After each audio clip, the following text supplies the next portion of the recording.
Welcome to the Slop Farm. Enjoy the video. You start by collecting everything needed and taking a full NAND backup. This protects you if something goes wrong. Once done, place the payload and Hecate bootloader on the SD card root so your switch can see them. Make sure prod. Keys and any custom firmware files match your target ROM region. Next, shut down the console and prepare to enter RCM with a reliable USB-C cable. Don't skip verifying file names and locations because the bootloader expects exact paths.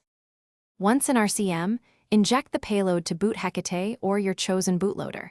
This lets you access mount options. Then navigate the bootloader menu to mount the SD card and system partitions so the file system is writable.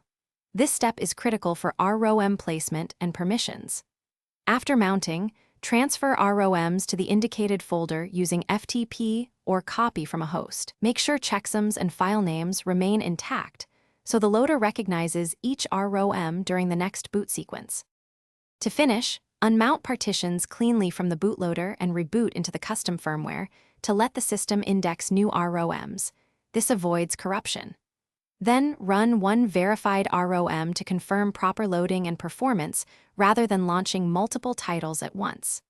If the switch fails to boot, restore your NAND backup immediately and re-examine payload version, bootloader settings, and file names. Many problems trace back to mismatched payloads or misplaced files, so correcting those usually fixes. Thanks for watching. Consider subscribing if we helped you today.